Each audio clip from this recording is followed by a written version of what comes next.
Welcome to Real Money Talks. Real strategies from the moneymakers and the world changers that you can use to make millions, keep those millions, multiply your wealth, and build your team. Here's your host, author of 5 New York Times bestsellers, money expert on Dr. Phil, CNN, CNBC, The Street TV, Fox News, and The View, Loral Langemeier. Hi, this is Loral Langemeier with Loral's Real Money Talks, the podcast that teaches you how to make money, how to keep it, and how to invest it with an extraordinary team. And today I've got a great friend, a great guest who's going to talk about how to make money. Not only how he's doing it with his book, he's got an extraordinary podcast, he's got a great following. We do a lot together and collaborate together. So Matt, welcome to Loral's Real Money Talks. Hey, thanks for having me, Laurel. Appreciate coming on the show. Absolutely. So Matt is a 2-time best-selling author, master trainer of NLP, which I love. And so even though we weren't going to talk about that, somehow I'm going to weave that in because I think it's just so amazing how you do that. We always can. We always do. He was a self-made millionaire by 25 years old, speaks and produces workshops all over the world, from the U.S. to Australia, New Zealand, the U.K. And he has, again, one of the top-rated podcasts on iTunes. So extraordinary. Oh, wow, you're on 1530 AM in Chicago. That's the new one you were telling me about, and 102.7 FM. Well done. Thanks So he's been in the movie The Journey with Brian Tracy and Bob Proctor, and all over the news, NBC, ABC, CBS, and Fox. So, Matt, talk a little bit about what inspired you to write a book. You know, I'm a bestseller, you're a bestseller. Everybody says you got to have a book, but what inspired you to do yours?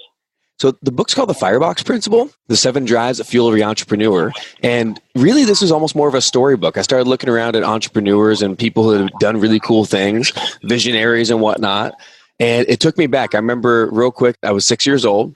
I'm sitting behind this big oak tree starting kindergarten, first day kindergarten.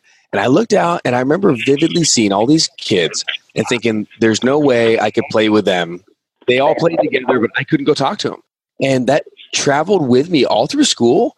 And I mean, honestly, up until I started my first business at 22 years old, that's when the very first time I really remember having people rally around me instead of me trying to fit in, looking from the outside in. And I found a lot of people related to that. And entrepreneurship was the thing that allowed me to fit in. It allowed me to create a vision. It allowed people to rally around what I was doing. And then, of course, that's where money started flowing too. And when there was more money in my life, it was also a lot easier to have people to rally around that vision and make it happen. Absolutely. So let's get right into the 7 drives and what you wrote the book about and how those that are listening on our podcast can apply that. So what I looked at is I looked at the origin stories of every great visionary entrepreneur I could find from the past and the present. And what it landed on was there were 7 different motivational deep drives inside that drove them to do and create what they created. Now, let me first, I guess, tell you what's important about it as far as money goes, as far as wealth and success. If you understand what your deep, deep unconscious drive is for the reason why you do what you do, 2 things are going to happen. One is when you make money, when you do create the success, you'll know that you're congruent with the reason why you're doing it, and you'll keep it. You'll stay on task. You won't sabotage yourself. And the second thing is, you might find yourself as you go through the book and you figure out what your drive is, you might look and go, oh no, this is the wrong reason. My ladder's against the wrong wall. And if you can get that, you can actually shift your drive. And so instead of getting rid of your money, which is what I did, I was a self-made millionaire by 25. I was bankrupt by 26, and I had to make it back again. And the reason was... I didn't know that part of the story. Yeah, that's the best part. I don't say that on all my speaker intros. Yeah. But the best part is the drive that drove me in my early 20s to create the first set of wealth, I changed. My drive shifted. So I had to understand what they were. So here's the 7. The 7 are the significance drive, the artisan drive, the world impact drive, the contribution drive, spiritual drive, the thrive drive, and the Avenger drive. Now, that was a 7 of them pretty darn quick. But again, it's significance, artisan. Significance is because you want to be important. Artisan is because it's beautiful. You want to make something gorgeous, like Steve Jobs. The world impact drive. You want to change the trajectory of the earth, like Bucky Fuller. Contribution drive, it's all about the people. Like Blake Mikowski from Tom's Shoes, who said, I saw these kids with no shoes and I want to fix that. Spiritual drive is because your creator said so. And that's where you see a Billy Graham and people like that. Thrive drive. is all about the money or the success. And really, it's about improving your station in life. You find the Thrive Drive a lot in refugees. People come over to a new country because they want a new life, a better life. And the Avenger Drive, that's about taking it wrong and making it right, or sometimes getting revenge on someone. You find a lot of people that are mad and they want to fix something, they want to change something, or they want to stick it to someone. So we could jump into any of those or all of those or wherever you want to go. Well, talk about you. So which one was you? And I'm sure during your 25 to 26-year-old experience, that shifted something around you, right? I knew you'd ask that. So here's the cool thing about these drives is, number one, is they're not a personality profile. So they'll change over time and in different contexts in life. So I relate to about 5 out of these 7 in different areas and different stories that I've had over years. So when I was growing up at 18 and starting to really figure out money, I was in the mortgage business and then real estate and flipping houses and that kind of stuff. The drive that drove me was the significance drive. What I realized was I'm the baby of the family and I was loved and all that. But my sister, straight A's, and she did all the extracurricular stuff and she got accolades and she was awesome. I love her. My brother was always getting in trouble and getting kicked out of schools and arrested. So he got attention. And me, I just kind of just went along. So what I realized looking back at 18, 19, 20, I never really felt significant or important. I just kind of felt like I was the baby of the family. So when I started making money for the first time, and I remember distinctly, I was 20 years old and I went into my boss's office and I said 3 little words that I needed to figure out the math, but it more than quadrupled it, probably 100x what I made. I walked into his office and I said, I want in. I want in. I was helping him so much. I was there late. I was there early. I was strategizing. I was really running this small real estate business for him. And I'm 20 years old. I said, I want in. So overnight, I went from making $3,000 a month salary to an average of $25,000 a month with salary plus bonus. And in that moment, I felt so important. I didn't feel rich. I didn't feel like I wanted to get a new boat. I got a new car and I paid cash for it, but that wasn't what it was about. It was about being significant and important. And by the time I was 26, the need for significance sort of wore off. I began realizing, I guess I am significant just because of who I am, not because of how much money I make. So I didn't need it anymore. So I looked around at the money and was like, I don't care about this. And then I went to a Tony Robbins seminar and I saw people changing their lives. And I was like, I want to help people. So my drive started changing and I didn't know how to navigate it. So what I did is I canceled off everything in real estate. I said, I don't care about that. I just want to help people. I went from the significance drive to the contribution drive very quickly overnight. And I basically gave up on the money side of life thinking that wasn't important anymore. So if I had one big key lesson, it's if you find yourself shifting drives, get the book, realize it, and then don't throw the baby out with the proverbial bathwater. How interesting. So how does someone, obviously reading your book, assuming there's like questionnaires and sections where they can figure out who they are? There's even a free quiz I put together, Loral. Can you believe that? It's at fireboxbook.com. I love that. At fireboxbook.com, you can pick up the book, but then I also give you a $1,000 free training that's just there. And there's a free quiz. No strings attached. You can take a quiz and find out which of the 7 drives you relate to the most. And then let's bring it back to money, which, right. I was going to do that too. So is there one that tends to be the key for entrepreneurs? Is there one drive that you consistently or more readily see in successful entrepreneurs as we kind of look out to that landscape? It's funny you say that. There's all of them have successful entrepreneurs behind them. World Impact Drive has an Elon Musk. He does okay for himself. Contribution Drive has, Tom Shoes and people like that, and he's done well for himself. But the one that I see overarching more than any of them, oddly, is the Avenger Drive. It's the people who get a fire in their belly and are upset.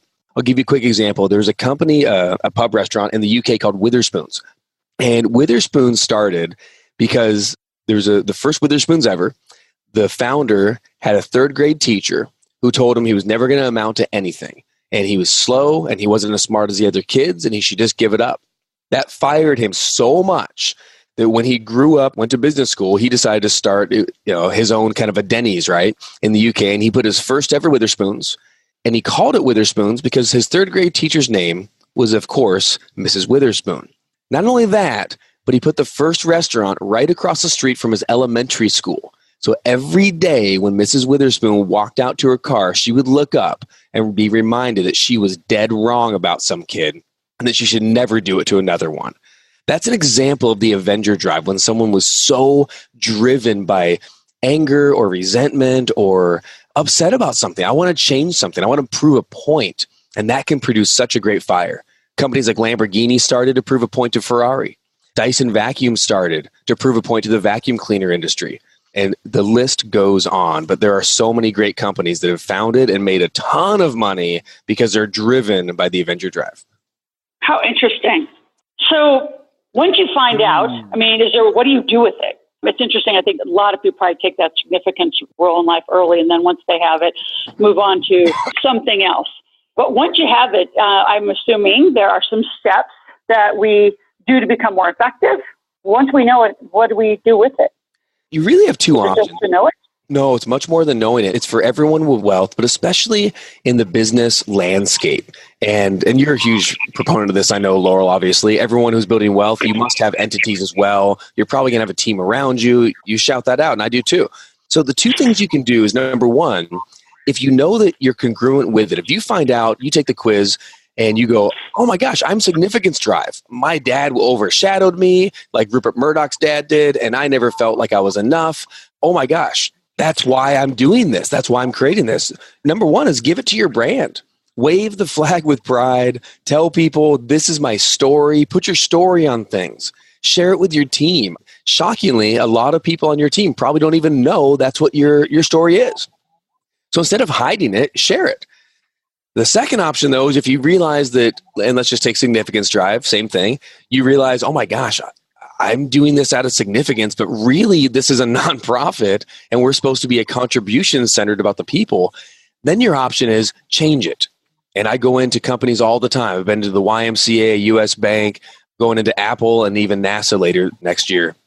And I want to go in and help change corporate culture, change the story that people think this is why we do what we do.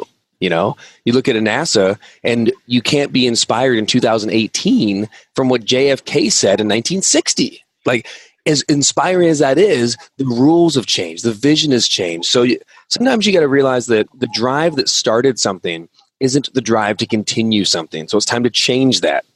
Once you change it, show up authentically, be the you. I would say greatness cannot be fabricated. It can only be forged and created. Just brilliant. You say that again. Love that. Greatness cannot be fabricated. It can only be forged, created. And let's even say this. It can be forged with a pickaxe of vision and a shovel of determination. I put that in the book. So hold up your firebox. I am proud. We need to see who you really are. And that's how you gain real wealth. That's how you keep it. That's how you keep the team happy and around you, because people want right now, Loral, they want story. They want real reasons. They want authenticity.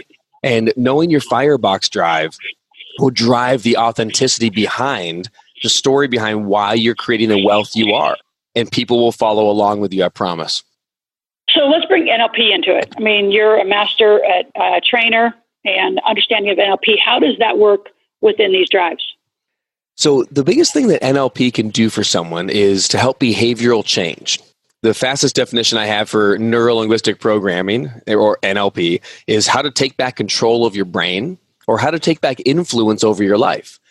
And once you have that, you can then use that communication to influence others as well. So if you are wanting to be one drive, but you're feeling like you're stuck in another, where NLP comes in is being able to create intervention and change. Now, there's a lot to it. Books on NLP, there's whole courses. My voice is a little hoarse because we just finished a 6-day course Saturday night at about 3 a.m. certifying coaches and practitioners in NLP. But in those courses and in those classes, you'll learn how to do behavioral shift and change at the unconscious level.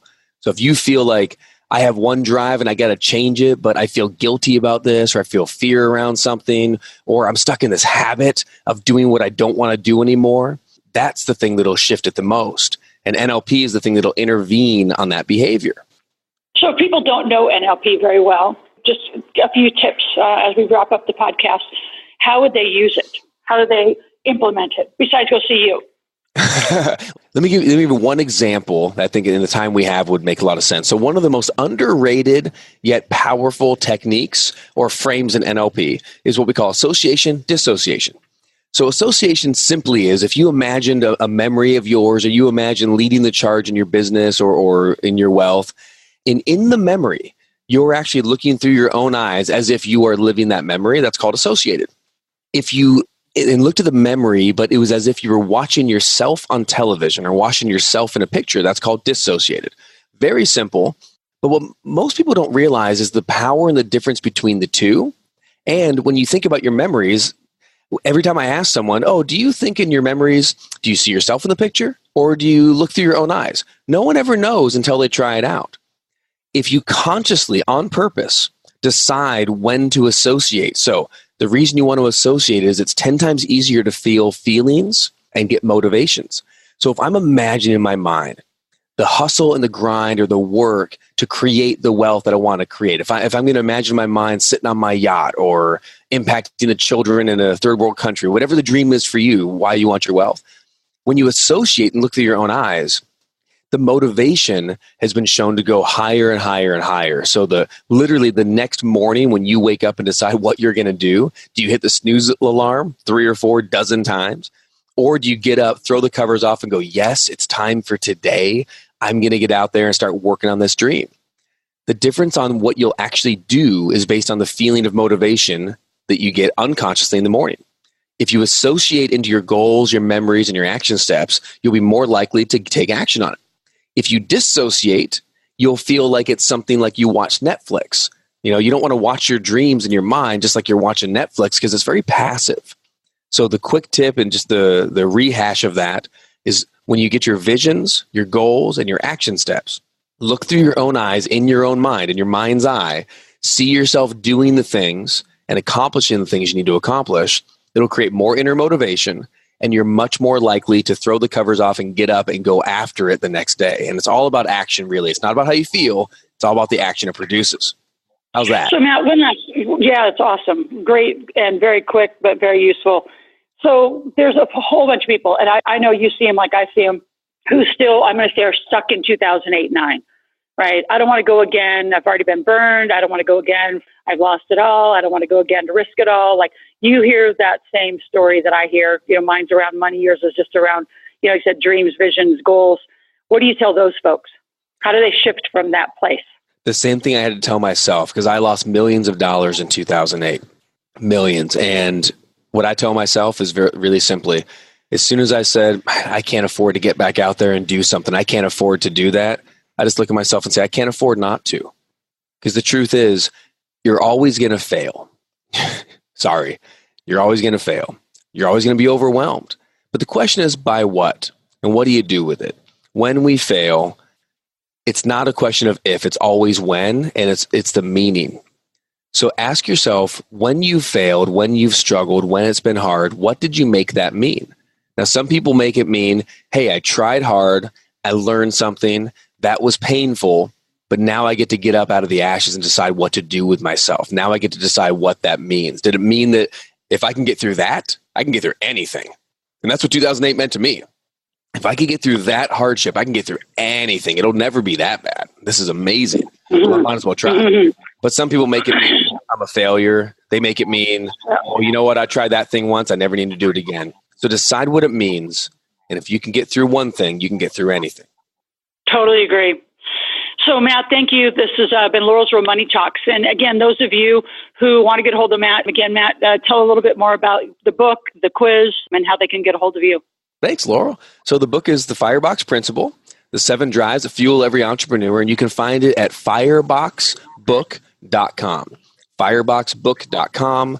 It has all 7 drives and stories in each chapter. So I share different stories with entrepreneurs from the past, like Alexander Graham Bell, and into the future or into today, people like Elon Musk and Rupert Murdoch. They're all in there. We have 20 plus influencers, innovators, trailblazers, and entrepreneurs. And if you go there, you'll pick up a hardcover copy of the book. We'll sign it for you. And we give and it's not a webinar or a sales thing. It's a $997 training that's me teaching the Firebox Principle in depth. So it's just an advanced training that goes along with the book that's totally free when you pick up the book direct from the publisher. And then there's also the free quiz, same website, fireboxbook.com. And then, of course, you can follow me on Instagram and all social media at Matt Brauning. which is Brauning at Matt Brauning. Love to engage with you. Absolutely. Matt, it's been great to have you. And those of you that are listening from all over the world onto the podcast, take Matt's inspiration words, go find his book, and find out what drive you are. And then we'll come back here and learn more about money and how to monetize it, how to keep it, and how to help you get it invested with a great team. Go to askloral.com, ASKLORAL.com. At any time, you can make a request, you can ask a question, and through that portal is how I interact with you once you listen to the podcast. So look forward to our conversations, and we'll talk soon.